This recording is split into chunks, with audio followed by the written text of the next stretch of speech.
Amen, alléluia, gloire à Dieu. Voilà, je vous invite à prendre la parole. C'est dans le chapitre 1 de Jean et le verset 45. Et nous allons voir que dans deux histoires, Dieu s'est révélé parce que Dieu voit toutes choses et Dieu connaît toutes choses. Amen. Et nous allons voir combien Dieu a révélé leur vie. Dieu les a vus, Dieu les connaissait. Et au travers de cela, ils ont donné leur cœur simplement, tout simplement dans la simplicité. Ils ont cru, ils ont donné leur cœur au Seigneur. Amen. On va voir dans le verset 45, il est dit, Philippe rencontra Nathanaël. Là, c'est l'appel des premiers disciples. Mais j'ai bien aimé parce que chaque disciple parle à d'autres disciples et dit, oui, j'ai vu le Christ. Et chacun, c'est comme si moi je rencontre le Seigneur et je me mets directement à parler du Seigneur. Tu vois, j'ai rencontré le Christ. Et c'est ce que tout homme de Dieu, tout chrétien doit faire quand il rencontre le Seigneur. Parce qu'il a qu'un désir, c'est de partager cela. Amen. Et donc, on est au verset 45, il dit, Philippe rencontra Nathanaël et lui dit, nous avons trouvé celui que Moïse écrit dans la loi et dans les prophètes ont parlé. Jésus de Nazareth, fils de Joseph. Nathanaël lui dit, peux-tu venir de Nazareth quelque chose de bon?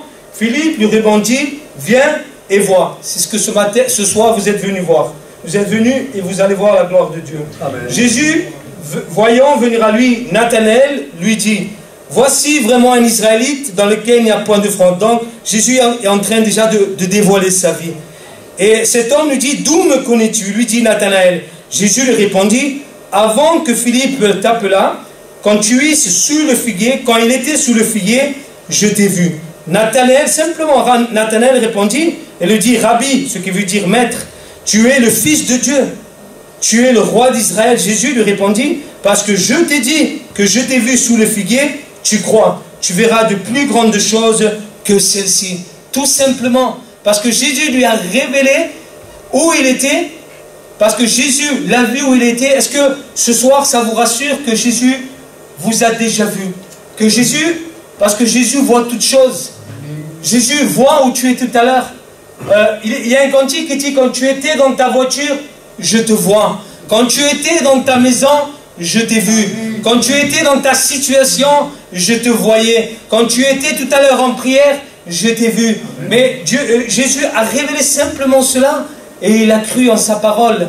Et ce soir, est-ce que ça vous rassure tout en sachant que Dieu vous a vu? Amen. Parce que ça peut nous rassurer, mais ça peut aussi il y a une parole qui dit on peut aussi rougir de honte.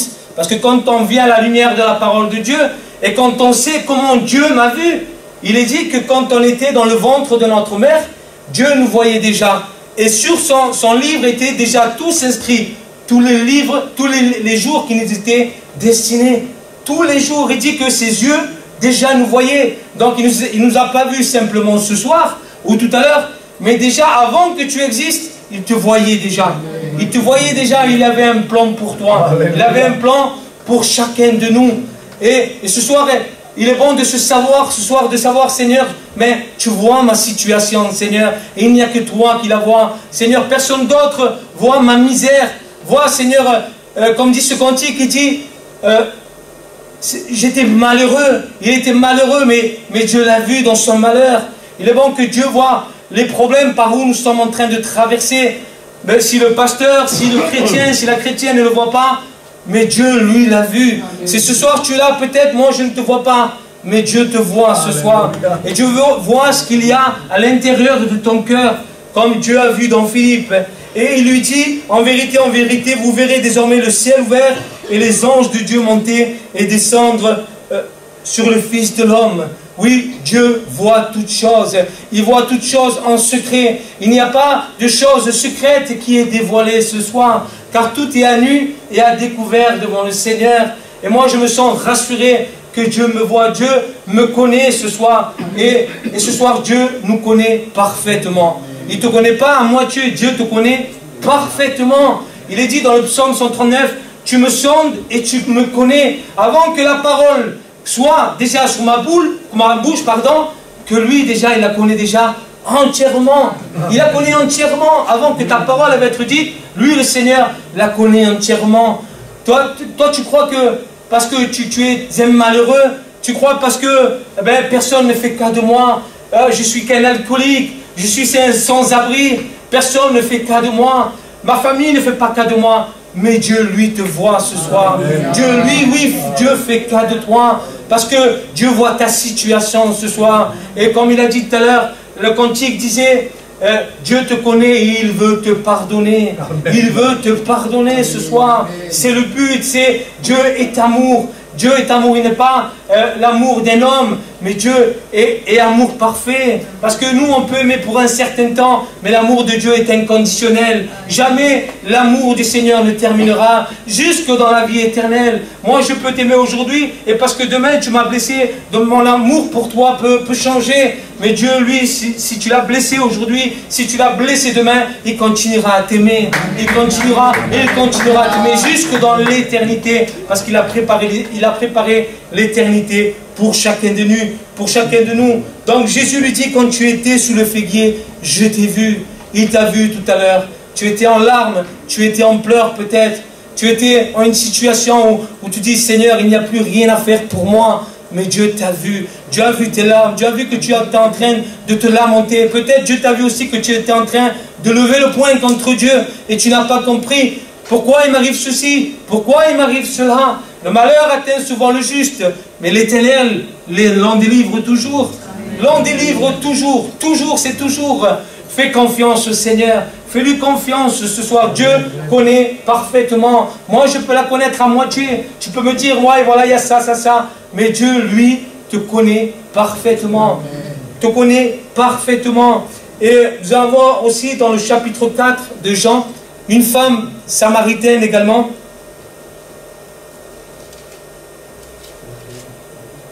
Je vais passer un peu, mais cette femme, elle a une conversation avec le Seigneur. Vous connaissez un peu l'histoire. Jésus est fatigué parce que des fois on dit, Seigneur, mais toi tu ne comprends pas. Seigneur, tu ne comprends pas par où moi je passe. Mais Dieu, un jour, s'est fait dans la personne de Jésus. Dieu s'est fait chair dans la personne de Jésus, en quittant son ciel de gloire. Pourquoi? Pour qu'il puisse comprendre tes douleurs. À un moment, il a été fatigué. Et quoi de plus normal? Comme un homme, il a été fatigué. Dieu a travaillé. Dieu a pleuré à un moment. Dieu a pleuré sur Jérusalem. Pourquoi? Parce que leur cœur était incrédule. Et Dieu peut voir ce soir dans ton cœur qu'il y a de l'incrédulité. Tu as du mal à croire. Tu as du mal à croire ce que Dieu dit dans sa parole. Mais tout ce que Dieu dit, la chose s'accomplira toujours. Moi, je peux dire une chose, je peux me tromper. C'est pour cela que moi, dans ma parole, à chaque fois, dans mes explications, j'aime bien me baser toujours sur la parole de Dieu. Parce que moi, je peux me tromper dans mes paroles. Mais je sais que là, la parole, elle est infaillible. Personne ne peut se comparer à la parole de Dieu. Parce qu'elle est infaillible, la parole de Dieu. Nous, on vient de la parole, on dit, Seigneur, il est écrit, Seigneur. Le diable a voulu contrer Jésus par la parole. Mais Jésus l'a recontré. Il a dit, mais il est aussi écrit. Nous, on est là pour vivre dans cette vérité de la parole de Dieu.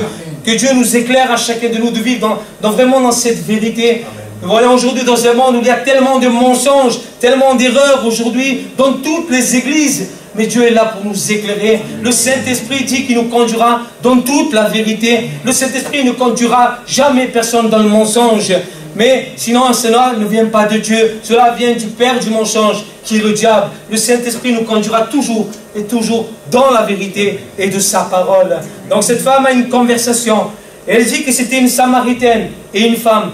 Donc avant les Juifs, bon, les hommes, ils n'avaient pas trop de contact avec les femmes et encore moins avec les Samaritaines. Parce que les Samaritains étaient des étrangers au peuple juif. Mais il est dit dans Dieu, encore une fois, il se révèle à cette femme. Il lui dit, dans le verset, je crois que c'est verset 15, non, oui, 14, 15, il lui dit,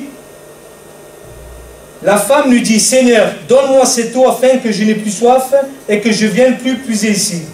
Va, lui dit Jésus, appelle ton mari et viens ici. Donc Jésus commence à le mettre à l'épreuve, comme Jésus nous met à l'épreuve ce soir.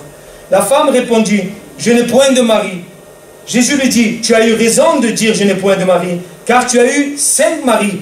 Cette femme, elle a eu 5 maris quand même. Et celui que tu as maintenant n'est pas ton mari.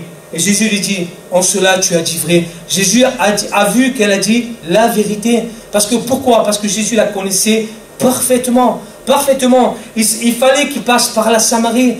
Est-ce que vous croyez ce soir que c'est un hasard que vous êtes là ce soir? Avant que vous veniez, Dieu le voyait déjà. Avant que tu naisses, Dieu le voyait déjà. Il est dit que dans son livre, il est inscrit tous les jours qui t'étaient destinés. Comment est-ce possible, Seigneur? Donc le Seigneur connaît ton départ, le Seigneur connaît ton arrivée. Le Seigneur connaît quand je m'assieds, le Seigneur sait quand je vais m'asseoir.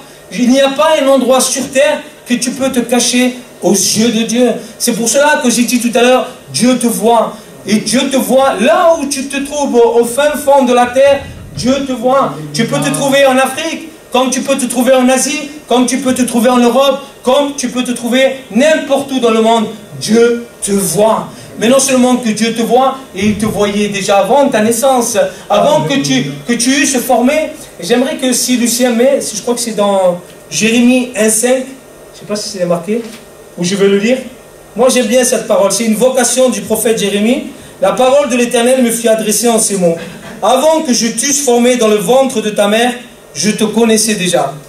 Et avant que tu fusses sorti du sein de ta mère, je t'avais consacré. Il est bon de savoir cela. Il t'avait déjà consacré. Mais on n'était même pas encore né que Dieu nous avait déjà consacré. C'est fort. Je t'avais établi prophète des nations. Je répondis, ah Seigneur, Éternel, voici, je ne sais pas parler car je suis un enfant. Dieu le connaissait déjà. Donc non simplement Dieu voit, Dieu nous voyait déjà, Dieu nous connaît, mais il nous connaissait déjà. Avant que nous puissions naître, Dieu connaît tout de nous. Il n'y a rien qu'on peut dire que Dieu ne le voit pas. Vous savez, on peut dire une parole malsaine, parce que des fois on peut dire une vérité, mais une vérité qui peut écraser la personne.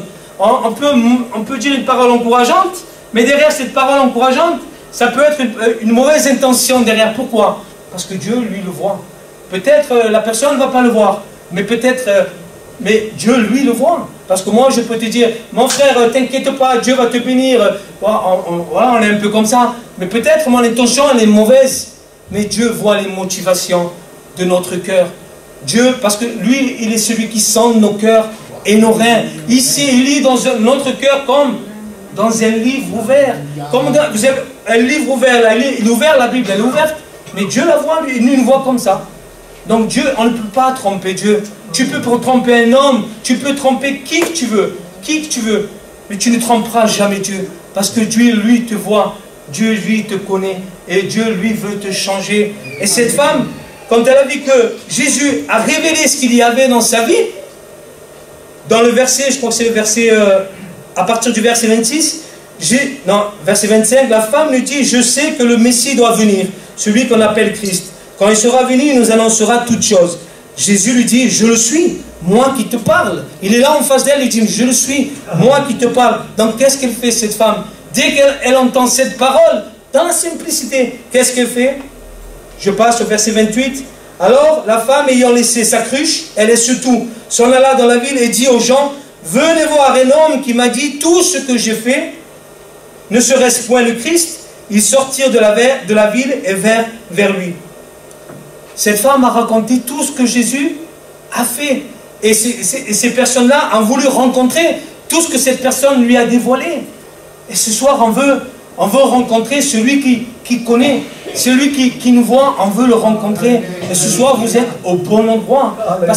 Parce que Jésus est au milieu de nous ce soir. Oh, Dieu nous a précédés dans ce lieu. Vous savez que Dieu, il a préparé cette journée. Il y a une parole qui dit, j'ai préparé de loin ces choses. Dieu a préparé ces moments. Oh, mais qu'est-ce que tu vas en faire de ces moments? Qu'est-ce que tu vas en faire? Nous allons voir tout à l'heure. Si Dieu répète la chose, ce n'est pas pour rien dans la parole de Dieu. Quand une parole est répétée, c'est que nous puissions prêter attention à cette parole.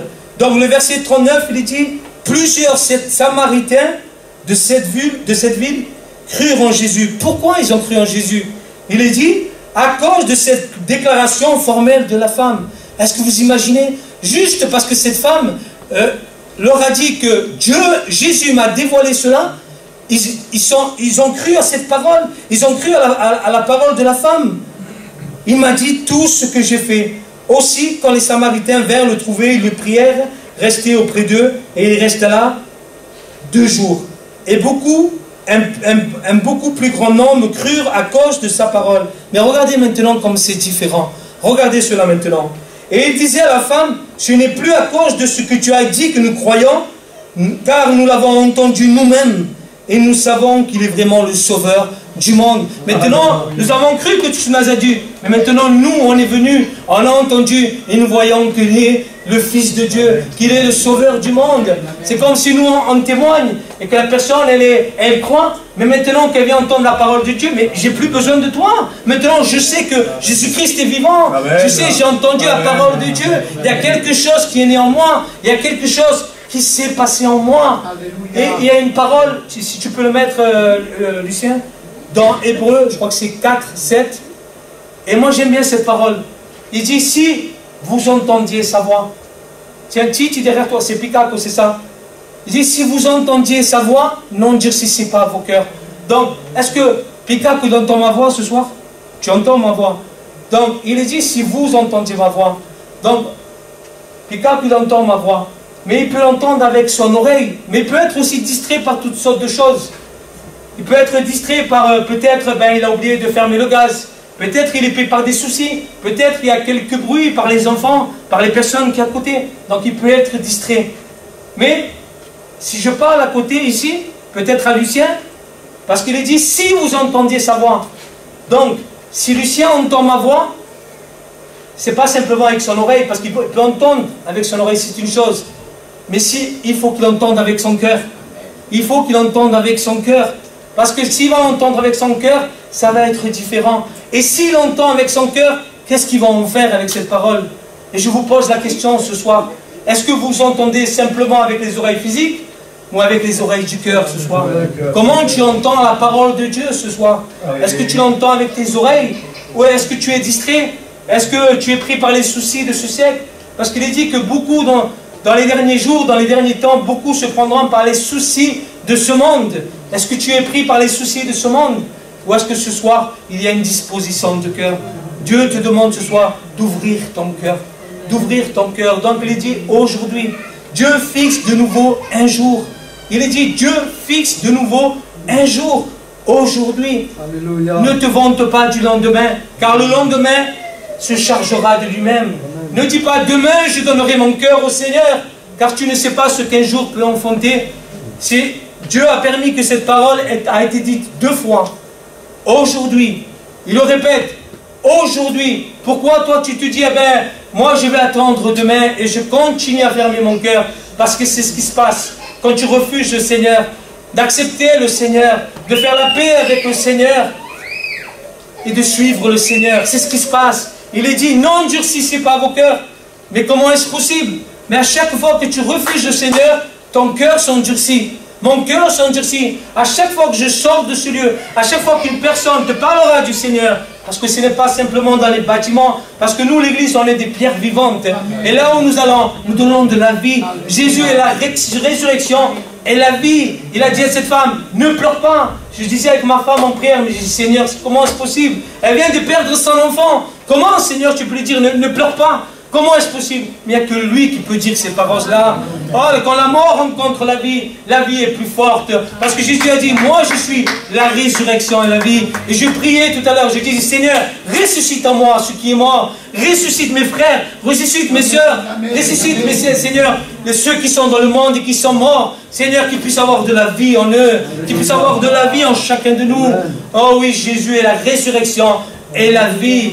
Là, la mort n'a plus de pouvoir. Pourquoi? Parce qu'elle était vaincue sur la croix. Sur la croix, il a vaincu la mort, il a vaincu le péché, il a vaincu Satan. Donc aujourd'hui, qu'est-ce que tu en fais? Est-ce que tu vas sortir et continuer à endurcir ton cœur comme une pierre? Ou est-ce que tu vas ouvrir ton cœur au Seigneur? Tu vas ouvrir ton cœur au Seigneur ce soir. Aujourd'hui, comme disait Jésus à cet homme, Zachée, un homme riche, de petite taille, il a dit, il a eu une discussion avec cet homme. Il lui a dit, le salut est entré aujourd'hui dans cette maison. Que Dieu ce soir puisse dire, le salut est entré dans ta maison. Le salut ce soir est entré dans ta maison, Picaco. Le salut est entré dans ta maison ce soir. Alléluia. Le salut est entré dans ta maison. Vous tous qui êtes là ce soir, vous avez simplement ouvrir votre cœur. Oh, Dieu te connaît. Dieu te voit. Dieu veut te sauver. Parce que Jésus a dit, je suis venu dans le monde chercher et sauver ceux qui étaient perdus. Et il a sauvé cet homme Zachée. comme il a sauvé cette femme, comme il a sauvé Philippe, et comme il veut nous sauver à chacun de nous. Dieu, il ne veut pas que tu te perdes. Ce n'est pas le but. Qu'est-ce que tu vas en faire de cette prédication? Peut-être, moi, c'est ma dernière prédication ce soir. Je priais au Seigneur tout à l'heure. Je dis, Seigneur, ce n'est pas parce que je vais dire cela. Ce n'est pas parce que c'est moi qui va parler. Seigneur, je sais que c'est toi qui convainc. Je sais que c'est le Saint-Esprit qui va convaincre de pécher. Mais Seigneur, je vais être un instrument entre tes mains, Seigneur. Peut-être demain, je ne serai plus là. Mais Seigneur, moi, j'ai fait mon devoir. J'ai fait mon devoir, Seigneur, mon Dieu. Tu m'as dit de dire cela. Mais Seigneur, je le dis avec beaucoup d'humiliation. Mais plaise à Dieu ce soir qu'il ait des cœurs ouverts au Seigneur ce soir. Parce que le but de Dieu, c'est que tu sois sauvé. Vous avez vu tout ce qui se passe dans le monde et tout a été prédit. Si vous écoutez la parole de Dieu, si vous lisez la parole de Dieu, si vous écoutez les pasteurs dire que tout ce qui a été écrit, c'est en train de s'accomplir. Les inondations, les catastrophes, les guerres, les bruits de guerre, tout ce qui arrive. La méchanceté est en train de grandir et l'amour du plus grand nombre est en train de se refroidir. Et est-ce que nous ne le voyons pas aujourd'hui? L'amour du plus grand nombre, même au sein de nos familles. Je veux dire, je vais aller même plus loin, même au sein des églises. Au sein des églises. Pourquoi? Parce que les derniers temps, Dieu fera les tris entre les bons chrétiens et entre les mauvais chrétiens. Il, lui, connaît. Comme je disais, il connaît chacun de nous. Et c'est celui qui marche avec le Seigneur. Mais ici, celui qui est tiède avec le Seigneur. Et Dieu dit, je te vomirai de ma bouche. Donc, tu perdras. Et il enlèvera ton chandelier de ta place. Ça veut dire quoi? Que tu peux perdre ton salut. Si tu veux une vie de péché, si tu pratiques le péché, mais tu seras perdu pour l'éternité. Oh, plaise à Dieu ce soir que ton cœur soit un cœur grand ouvert pour le Seigneur. Alléluia. Dieu veut te sauver. Dieu veut te donner la vie. Dieu veut te changer. Dieu te connaît. Dieu sait ce que tu as besoin ce soir. Dieu sait de quoi tu as besoin ce soir. Quand tu es rentré, Dieu t'a déjà vu. Quand tu as prié déjà à la maison, Dieu t'a vu. Excusez-moi de vous tutoyer parce que je répète souvent cela. Quand tu as prié à la maison, Dieu t'a vu. Comme il a dit à Philippe, quand tu étais sous le figuier, je t'ai vu. Je t'ai vu, Dieu t'a vu. Tu étais en prière, tu étais à l'âme, Dieu t'a vu. Et Dieu te dit ce soir, je veux t'exaucer. Je veux t'exaucer, mais ouvre-moi ton cœur. Ouvrez votre cœur au Seigneur. Et lui fera son travail. Lui, il ne se manque jamais à sa parole. Nous, on peut se manquer, mais pas lui. Lui, il ne se manquera jamais. Amen. Voilà, je vous encourage vraiment que ce ne soit pas comme on disait tout à l'heure, Pelé, que ce ne soit pas une prédication de plus. Ce n'est pas parce que c'est moi, ce n'est pas parce que c'est Laurent, ce n'est pas parce que c'est David ou Wickerson, ce n'est pas parce que c'est Cathy, ce n'est pas parce que Jérémy Sourdil. Non, non, parce que le Seigneur a parlé ce soir. Parce que le Seigneur a parlé et que j'ai ouvert mon cœur au Seigneur. Je n'ai pas endurci. Amen. Voilà, soyez bénis vraiment de la part du Seigneur ce soir. Amen. Que Dieu vous bénisse.